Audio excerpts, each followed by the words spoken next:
She hadn't planned to end up in the mountains, not with 2 kids, a broken-down car, and nowhere left to go. But as sunlight pierced through the trees and caught the windows of a long-forgotten ranger's cabin, something in her heart whispered, "You're meant to be here." What started as desperation became something else entirely, a journey into healing, memory, and the quiet kind of strength that only grows in wild places. Sometimes, the place you stumble into is the one you were always meant to find. Before we dive in, let us know where you're watching from. And, if you've ever believed that the right place can find you, even when you're lost, hit that subscribe button, because tomorrow's story might just restore your faith in second chances. The engine coughed once, then died with a sound that echoed too loudly in the empty mountain air. Grace Hartley gripped the steering wheel, her knuckles pale, while the forest around her fell into silence. In the back seat, her daughter, Lila, clutched her stuffed rabbit tighter. Her younger son, Milo, blinked up at her, uncertain but quiet. And beside the car, their golden retriever, Jasper, circled anxiously, sensing something wrong. The road was barely a road anymore. What had started as a hopeful detour up a narrow mountain trail now seemed like a mistake. There were no signs, no cell service, just pines taller than church steeples and shadows that shifted too easily with the wind. Grace closed her eyes for a second and exhaled slowly. She couldn't cry here. Not again. Not in front of them. "Okay," she said, forcing her voice to stay light. "Adventure time." "Is the car broken?" Milo asked, his small hand finding hers. She nodded gently. "It just needs a nap, like we do." Grace reached behind her seat for the emergency pack she'd kept, since things had started falling apart. Snacks, water, flashlight, a roll of duct tape, and a crumpled paper map that she couldn't remember the last time she'd read. It showed trails and ridgelines, outdated forest routes. Nothing with street names, nothing with hope. Still, she took a breath, shouldered her pack, and helped the kids out of the car. Jasper barked once, then trotted ahead like he knew the way. The trail wasn't clear, but it was there, a subtle path worn into the forest floor, half-eaten by moss and time. Grace took Lila's hand and pointed forward. "We're just going to walk a little. See what's ahead." She didn't say we don't have another choice. They walked for what felt like hours, though the sun had only shifted slightly. Grace carried Milo for part of it, his little legs tired, his head nestled against her shoulder. Lila tried to stay brave, but the deeper they went, the quieter she became. And just when Grace was about to suggest turning back, even though back meant nothing but a dead car, Jasper barked again. Ahead, half swallowed by forest and fog, stood a cabin. It looked like something from a dream, or a forgotten photograph. Wooden walls, weathered and green with moss. A rusted metal roof, patched with age. A single porch step, broken in the middle. But the door was slightly open, tilted on its hinges like it had been waiting for them. Grace froze, her breath caught in her throat. The cabin didn't look threatening. It looked lonely. Lila stepped closer, curiosity pulling her forward. "Mom, can we go inside?" Grace looked down at her children. The wind moved through the trees like a whisper. They were cold, hungry. And this place, strange as it was, felt more like shelter than anything else they'd found in weeks. She swallowed hard and nodded. "We'll be safe here." The air inside the cabin was thick with dust and something older, maybe wood smoke or time itself. The sunlight filtering through the grime, coated windows made the moats swirl like ghosts. Grace stepped in first, her boots creaking on warped floorboards. The cabin had clearly been abandoned, but not forgotten. A stone fireplace stood against the far wall, filled with old ashes and a few charred logs. A small table sat beneath a window, one chair tipped onto its side. A metal cot in the corner, covered in a moth-eaten wool blanket, looked like it hadn't been touched in years. Milo ran toward the fireplace. "It's like a camping house," he said, voice echoing softly. Grace smiled faintly, brushing dust off the table and setting down her pack. It wasn't much, but it was more than they'd had the night before, when they'd slept in the car off the side of a highway, listening to coyotes cry in the dark. She knelt to check the hearth. Still dry, still usable. Maybe, The walls were lined with empty shelves and one crooked nail that might have once held a lantern. There was no electricity, no plumbing, but the windows opened enough for air, and the roof miraculously didn't leak. Jasper curled near the door, his head on his paws, finally calm. Lila explored the back corner, finding a stack of yellowed ranger logs tucked beneath a loose floorboard. She flipped through them with wide eyes. "Look, Mom," she whispered. There were stories here. Grace walked over and knelt beside her. The pages were delicate, handwritten in faded ink entries about patrols, wildlife sightings, and cabin repairs. Some were dated back over 20 years. The last entry was short. Storm rolling in. Staying through the weekend. Hope it passes. No signature. No return. A chill crept down her spine. Still, there was nothing threatening about the place. If anything, it felt preserved. Like someone once cared for it deeply. Like it had been waiting for someone to remember it. Grace struck a match and lit a half-melted candle from her pack. The flickering light made the room warmer, more alive. She unpacked snacks, granola bars, apples, a half loaf of bread, and handed them to the kids. They ate in silence, cross-legged to the floor. She finally let herself sit back, staring at the glow in the fireplace as the candle flame danced in its reflection. "We'll stay the night," she thought. "Maybe 2. Just until I figure out what to do next." But as the wind picked up outside and the trees groaned in the distance, she had a strange feeling.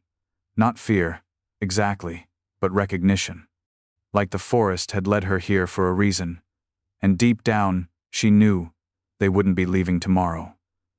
Morning came slower in the mountains. Light filtered in through the warped slats of the window, soft and golden, like it was trying not to wake them too quickly. Grace opened her eyes to the sound of soft breathing. Milo curled beside her under the moth-eaten blanket. Lila snuggled close on her other side, one arm wrapped protectively around her rabbit. Jasper stretched by the door, yawning wide, tail thumping once on the floor. For a few seconds, Grace forgot where they were. Then the ache in her lower back reminded her. It hadn't been a bed. It had been the cabin's floor, covered in their rolled-up sweaters, a pillow made from her coat. Still, they'd slept. No screaming highways. No headlights slicing through the dark. Just wind and branches and silence. She sat up slowly and reached for her backpack. She hadn't checked her phone in almost a day, not that it mattered. No service. The same no-signal message blinked at her like a taunt. She turned it off again. Outside, the trees stood still, heavy with dew. She stepped onto the porch and breathed deep. The forest smelled like pine and earth, cool and sharp. For the first time in weeks, she didn't feel like she was being chased. She just felt still. Inside the cabin, the kids stirred. "Do we live here now?" Milo asked between bites of an apple. Grace laughed softly, brushing hair from his forehead. "Not forever. Just for now." Lila stared at the cabin's stone fireplace like it was hiding something. "I think someone used to live here for real. Maybe they got lost, too." That stayed with Grace more than she expected. After breakfast, she began sorting their supplies methodically, like she was back in her old apartment, organizing for a trip that never happened. She laid out everything they had. 2 water bottles, nearly empty, 4 granola bars, a crumpled half map, a flashlight with weak batteries, some duct tape, matches, a knife, 1 small blanket. It didn't feel like much, but it had gotten them this far. She found herself opening the Ranger logbook again, thumbing through the entries. They read like fragments of someone's life. Notes about tracking bear paths, clearing fallen limbs, a sketch of the cabin from a ridge above. It wasn't just a shelter, it had once been someone's home away from home. She stared at the last page. Hope it passes. The pen had pressed hard into the paper, like the writer had been scared, or certain. Grace closed the book slowly. Her fingers lingered on the cover. This place had been waiting, like a story paused mid-sentence. And now, somehow, she and her children were part of the next paragraph. The second day in the cabin unfolded like a breath exhaled. They gathered firewood just beyond the tree line, using old canvas sacks left beneath the porch. Grace showed the kids how to tell dry limbs from damp ones, how to snap a twig and listen to the sound. "I like it here," Lila said, dragging a branch behind her like a prize. Grace paused, brushing a leaf from her daughter's hair. "Yeah, me too." They boiled what little water they had left over the fire, careful to ration it. She used some melted snow, collected in a pan she'd found half buried outside. It was clean, clear, cold. In the afternoon, Grace explored behind the cabin while the kids rested. She followed the faint impression of another path overgrown and mossy that curved around a rise. Trees leaned over it like sentinels. At the top of the slope, she found something unexpected. Another structure. Smaller than the cabin, maybe a tool shed. The door had collapsed inward. Inside were rusted cans, a few coils of rope, and an old axe with a splintered handle. And beneath it all, a crate sealed in plastic wrap, half hidden by fallen leaves. She dragged it out slowly, heart pounding. The crate was heavy, but she managed to pry it open with a rock. Inside were old emergency supplies, faded but usable. A thermal blanket, cans of food, waterproof matches, even a flare gun. Her hands trembled. Someone had meant for this to be found.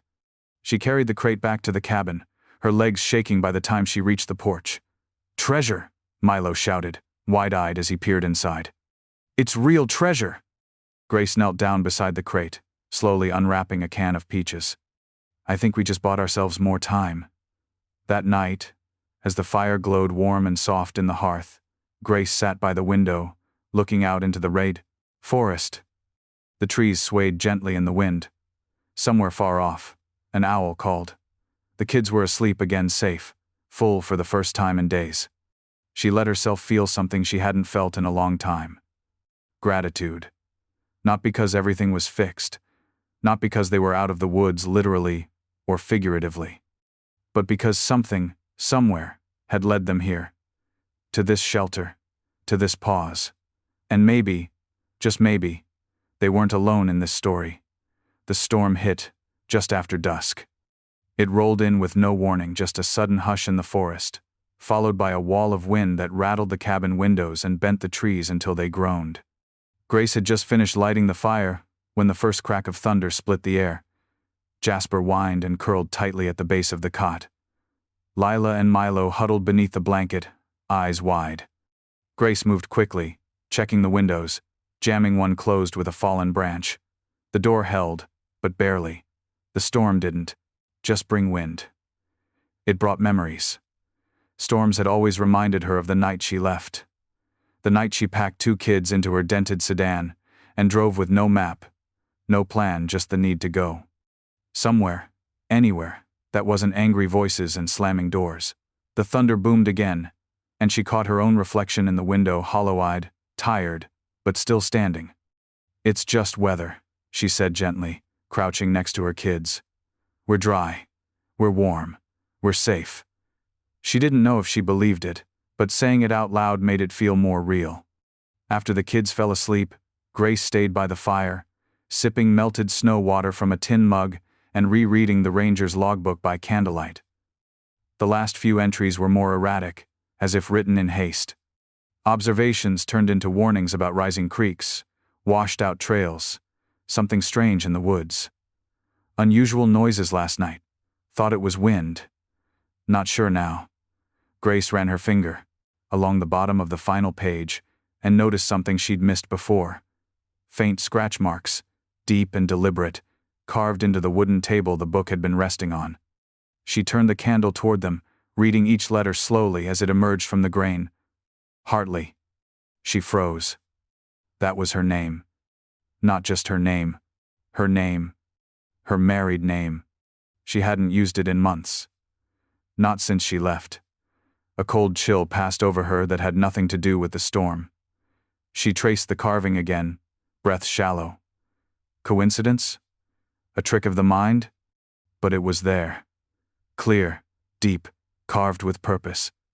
Her heartbeat thudded in her ears. Why would her name be here? She rose slowly, every creak of the floor making her nerves spike. She opened the drawer beneath the logbook, hoping for answers. Instead, she found an envelope sealed and yellowed with time. On the front, in handwriting so familiar it made her knees buckle, was a name, to G. Hartley. She stared at it like it might vanish. But it didn't. She tucked the envelope into her jacket pocket, hands trembling, heart pounding in her chest. She didn't open it. Not yet. She didn't know if she was ready. Because whatever was inside that envelope, someone had known she would come. The storm passed by morning, leaving behind a hush so thick it felt sacred. Trees dripped rainwater in slow rhythms. The forest, usually alive with bird song, held its breath like it was waiting for something. Grace sat on the porch, envelope in hand, staring into the trees. She still hadn't opened it. Part of her was afraid. Not of what it might say, but what it might mean. The past few days had been filled with strange comfort shelter from nowhere. Old supplies buried in the woods, ranger logs that felt like they were written for her. And now this. Her name. On a letter that shouldn't exist. She finally peeled the flap open with shaking fingers. The paper inside was thick, creased down the middle, stained with water at the edges. The handwriting was careful, purposeful, familiar in a way that made her chest ache. Grace, if you're reading this, then I was right. You'd come looking. Maybe not for this place, but for something you couldn't name. I've watched from a distance not to hide, but to give space. I couldn't reach you the way I wanted to back then. And I knew you wouldn't believe me if I tried. But this place, it's always been more than just a cabin. It's history. Yours. Ours. You never knew about my time here. About what happened before I met you. But this forest gave me peace when I didn't think I'd survive. I came here after the fire. After I lost everything. And I rebuilt myself one board at a time. This cabin, it saved me. I left this for you not because I thought you'd ever forgive me, but because I wanted you to have the same chance. To be still. To be safe. To remember who you are, without the noise. You always were the strongest of us. If the kids are with you, tell them. I'm sorry I wasn't who I should have been. I hope this place gives you what I couldn't. There's more here. More to find. Trust your gut, Grace. You've always had the heart for this. Love, Jay. She dropped the letter. For a long time she didn't move. Jay. There was only one person that could be. Jacob Hartley, her ex-husband. He was the reason they'd left. The shouting, the fear, the nights spent pretending everything was fine. But this letter, it wasn't full of rage. It wasn't even an apology. Not exactly. It was something else. A breadcrumb. A man she thought she'd never hear from again had not only known she'd come this way, he had prepared for it. She looked toward the trees, heart pounding, thoughts spiraling. Everything about this place suddenly felt heavier. Because now, it wasn't just a shelter. It was a message. And somewhere beyond these woods, the truth was waiting. Grace sat at the table long after the kids had gone outside to collect pine cones and chase Jasper through the brush. The letter lay flat now, its edges smoothed, but the weight of it hadn't lessened. If anything, it had grown heavier. She read it again. Slowly. Then once more, out loud, whispering like the trees might be listening. There's more here. More to find. Trust your gut. Jacob had never been poetic. He was practical, blunt, but he wasn't a liar. And the voice in the letter wasn't the same man who'd raised his hand in anger. It sounded like someone changed. Someone. Broken open. But what did he mean by more? Grace pushed the table gently away from the wall. The wood protested with a groan, revealing scuffed floorboards beneath it. She knelt and ran her fingers across the grain, tapping each board lightly. One sounded different. Hollow. She grabbed the old knife from her backpack and pried at the edge. With a loud snap, the board lifted. Inside was a narrow compartment, dust-caked, spiderwebbed, but intact. And inside it, a small leather pouch. She opened it carefully. Inside was a folded paper, yellowed and brittle, but when she laid it flat on the table, her breath caught. It was a hand-drawn map of the cabin. the trails around it. But more than that, markings, arrows, circles, notes, scribbled in Jacob's unmistakable handwriting. Old Ranger Trail collapsed bridge. Good shelter here. Creek can boil water. Tracks seen. South Ridge marker buried beneath cairn. And near the bottom, circled in red, walkway the stone door. The words sent a chill up her spine. She didn't know what it meant. A door? But suddenly, everything in her bones told her. This is what he meant. There was more here. Something hidden. Grace folded the map and tucked it into her jacket. When she stepped outside, Lila and Milo were building a forest fort with sticks. Jasper barked happily, tail wagging.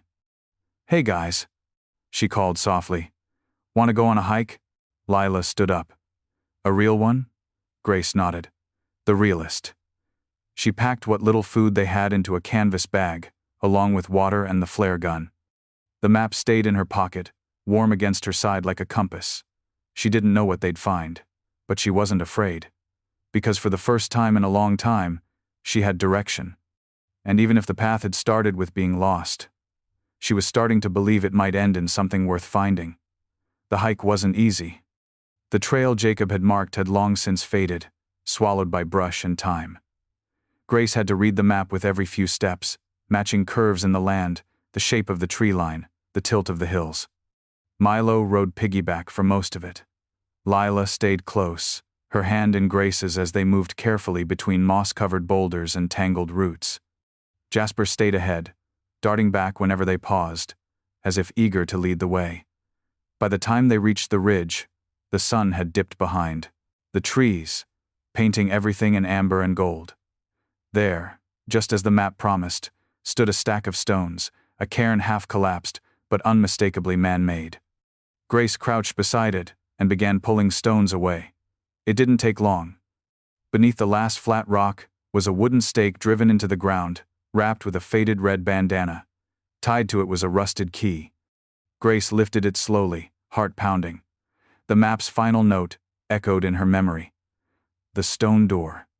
They followed a narrow path beyond the cairn, ducking beneath low branches until the ground suddenly dropped, revealing a shaded alcove tucked between boulders almost invisible unless you were looking for it. And there it was. Not a metaphor, not a symbol. An actual stone door, standing tall and strange against the rock wall. Built from quarried slabs, its edges overgrown with moss, its iron hinges laced with rust. No markings, no signs. Just a keyhole. Milo stared wide-eyed. "Is this a secret hideout?" Grace smiled faintly. "I think it's something like that." She slipped the key into the lock. It turned with a slow, grinding click. The door groaned open. Inside was darkness. Cold, dry air spilled out, smelling of dust and earth and memory. They stepped in together, Grace first, then Lila, then Milo, with Jasper on his heels. Grace lit a match. The flame flickered, revealing stone walls, shelves built into the rock, and a single wooden desk in the far corner, covered in cloth. Grace stepped forward and pulled the cloth away. There were boxes labeled, sealed, dated, documents, journals, photographs, food cans, tools. It wasn't just a hideout, it was a vault, a time capsule. And at the center of the table, under a plastic sleeve, lay a photograph. Her, Jacob, and Lila, still a baby, in her arms. Grace's breath caught. She hadn't known this photo still existed.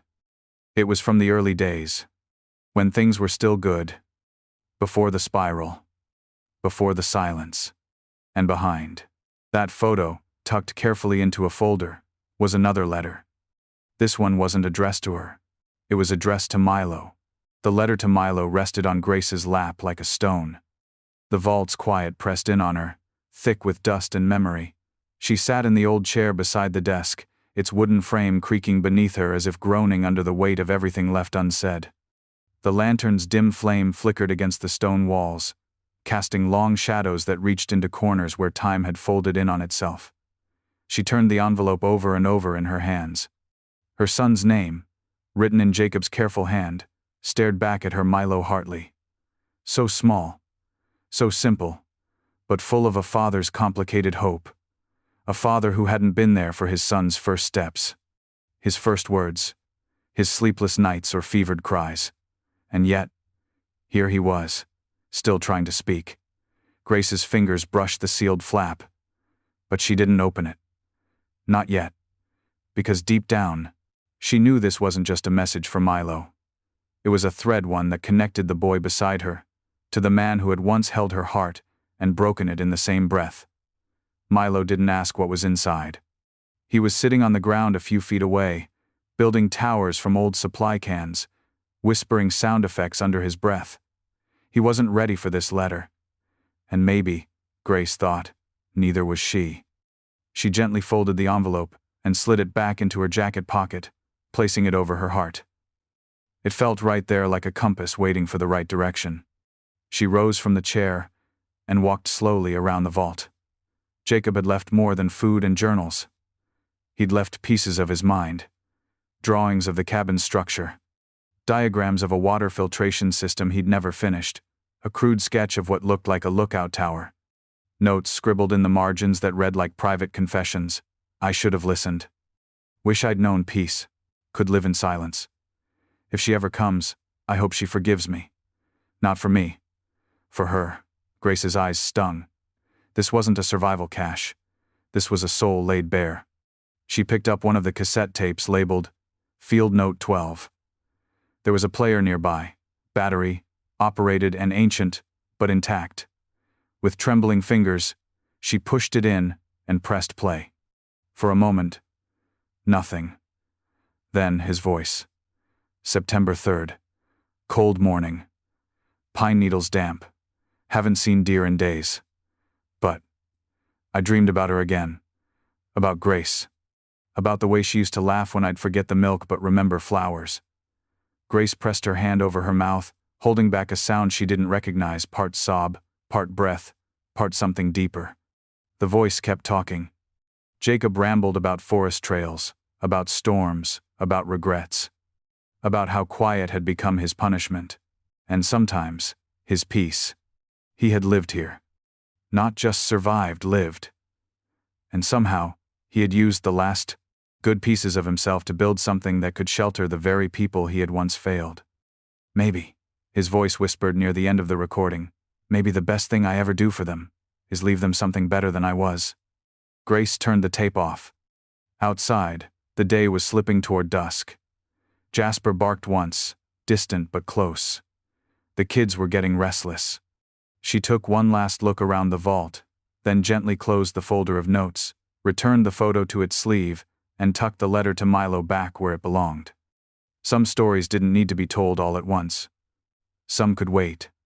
They walked back to the cabin in silence, the trees whispering above them.